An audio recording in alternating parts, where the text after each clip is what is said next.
Alright, so I'm going to try and make this a brief video. This is always a challenge for me. But I wanted to just grab an acoustic guitar, flip on a camera, and basically this is a response to last Friday's lesson. Now last Friday I did a lesson on soulful blues lead, and it was played using the exact same chords for what you just heard me play through. Same thing, and it's kind of pretty close to the same style. But, and by the way, if you want reference to that, if you just want to check that out, that's EP453, so you can go to activemelody.com and search for that, or I've got a link in the description below. But I got an email from somebody after I did that, and they said, hey, it was great, I learned how to play everything, but I'm trying to do a solo version of it, meaning just the guy and his guitar, and he couldn't figure out how to do it. That was the point of his email. And he asked if I could help with that. And so I was typing my response, and I was going to say, look, you got to work this out on your own. I can't, I don't have the resources to be able to answer something like that in an email. But then I thought, well, hang on, maybe I'll do a video, help him out, and then, for those that are interested, you can pick something up too. So what we're going to do is we're going to talk through that. We're not going to go like specifically note for note. However, if you're a premium member and you want tablature for what I played in the intro, I do have that. It's a MicroLesson, so you go to activemelody.com/micro, and this MicroLesson number is ML067. So you can go there and check that out. But try to follow me here. The whole tagline at Active Melody is learn how to improvise, not memorize, because that's the real value. So I'm just going to at least walk through my thought process in this, and hopefully, that'll be the real value add here.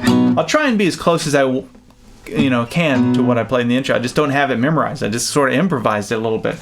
So anyway, same chords. It's the one chord, which is our B chord, the two chord, which is our C sharp minor chord, and then the 4 chord, which is our E. Now I kept saying 5 chord when I did the lesson last week, but I don't know what was in my head. But anyway, it's the 1, 2, 4. So the way that I played it last week was kind of a slow ballady thing. It was kind of like this.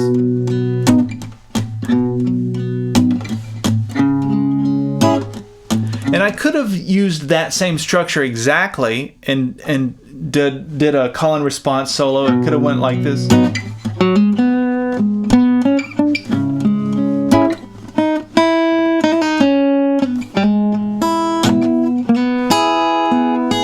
Something like that, which would be fine. But why not change it up a little and do something like this?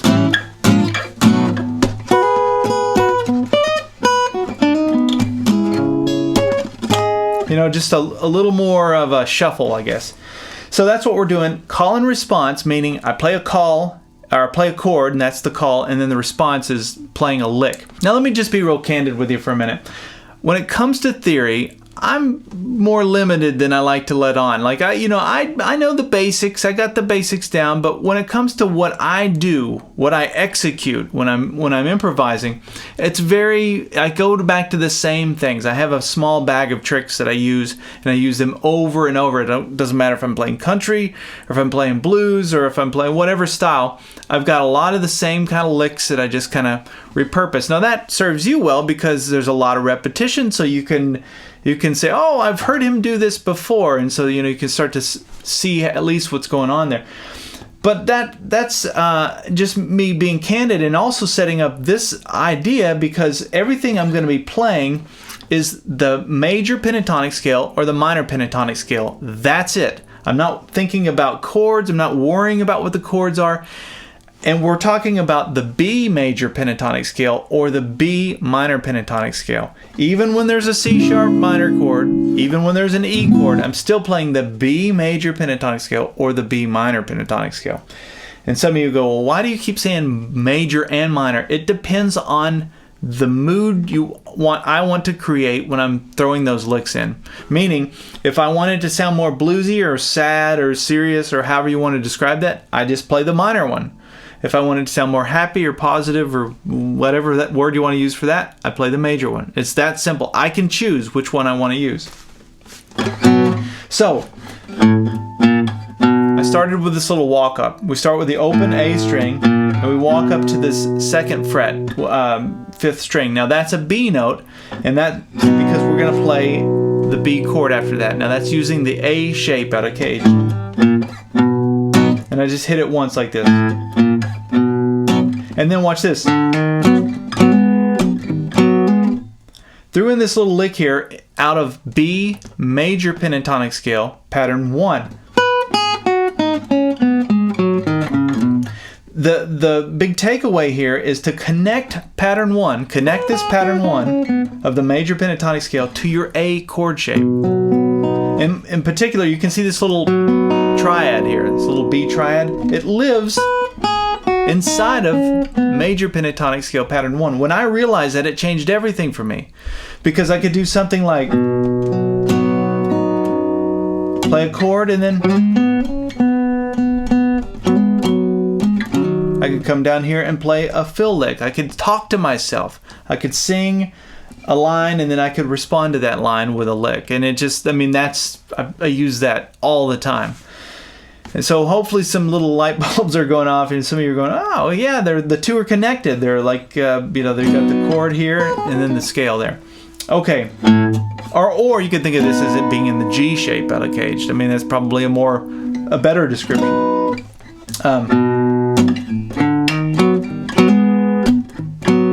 Then we go to C sharp minor.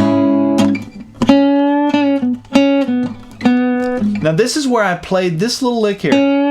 But look at where the lick is. It's between the 6th fret and the 4th fret. It's in the same spot. I'm still playing the B major pentatonic scale, even though I'm playing a C sharp minor chord. And it's like, well, wait, how does a B major pentatonic scale work over a C sharp minor chord? Well, it's because the C sharp minor is in the chord family. And this all goes back to really the circle of fifths. I did a video on that, which I'll put on the screen right now if you want to understand chord family and what these related chords mean. That's our 1 chord. That's our 2 chord, as you know, I was saying, and then our 4 chord. The same pentatonic scale works for each of those chords in the chord family. So when we're playing over the 2 chord and I'm playing the major pentatonic scale, I'm actually playing more like Dorian mode, or it would be the notes from, if I played the full major scale there, it would be Dorian mode, but I'm just playing the pentatonic, so 5 notes out of the major scale. Anyway, but that's what's going on. It's really, I'm kind of shifting to Dorian mode by staying in the major pentatonic scale for B. I know that's kind of weird, but that's what's going on. So from the beginning, I did something like this.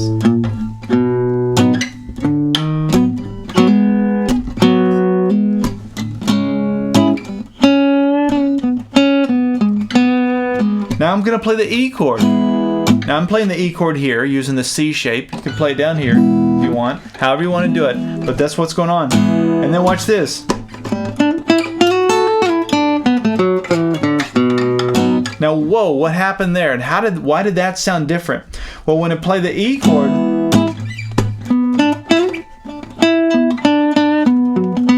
I came down here and switched gears. Remember I was talking about the dial? If you want to sound happy, play major pentatonic scale. You want to sound more sad or bluesy, you dial in the minor pentatonic scale. That's what I did. So even though the chord was an E chord, I played the B minor pentatonic scale because I'm just staying in the key of the song. So we have, I went to think about minor pentatonic scale pattern 1 for B. There's your B chord using the E shape, right, where you're barring here on the 7th fret. It looks like that, right? So this lick, sliding up into pattern 2, and then back down to my B note and playing the B chord down here. Doesn't that sound cool? Now, if I just did that on its own, it's not going to work, but in context of the song, it does work. So now you can...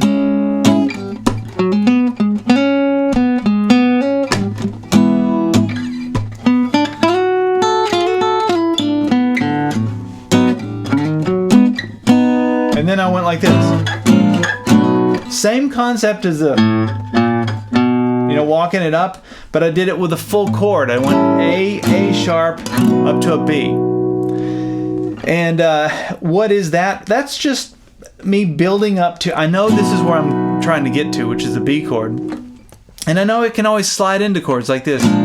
I've talked about this before. Like if you're playing a blues and you can slide into all your chords like this. So I'm using that same concept, but instead of just going up 1, I went up 2 like this. And that's the same thing as that little intro. Now all of that happened so quickly. I'm only just now thinking about it, like what's going on. But this is just a copy of this. And one other little thing I was doing was I was hammering on my. I'm playing it like an A7. So think your A major bar chord. Take your pinky out of it, and then I'm hammering on my middle finger, just to give it a little bit of a variation.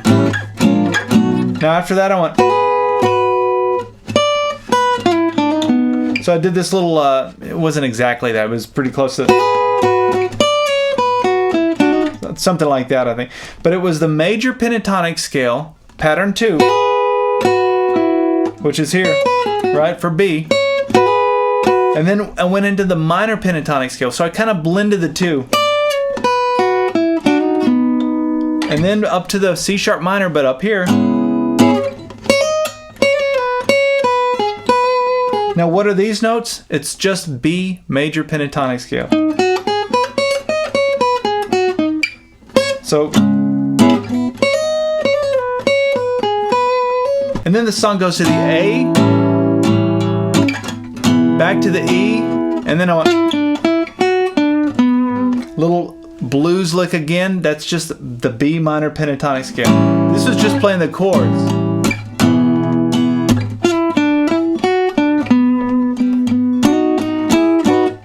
I think I ended it with just going back into it. But you can see that with all the stuff that was going on there, it's kind of got this, it's got like a groove, you know, even by itself with no other instrumentation, it works, especially if you're tapping your foot and, you know, if I were to sing and throw in a lyric on top of it, it becomes a whole little composition. But it's based on the same little simple things of playing these simple chords, call and response style, where you play the chord and then you play either the minor or the major pentatonic scale. Now, I don't always do that. Sometimes I do go into arpeggios and you trace notes out of chords or think about which notes to land on. And you know, there's different levels of sophistication when it comes to playing. But most of the time, especially if I'm just improvising and I haven't really thought something through, this is where I go. I just keep it simple. It's either major or minor pentatonic scale, 5 notes in those scales. And they're the same patterns, the same like shape visually on the fretboard.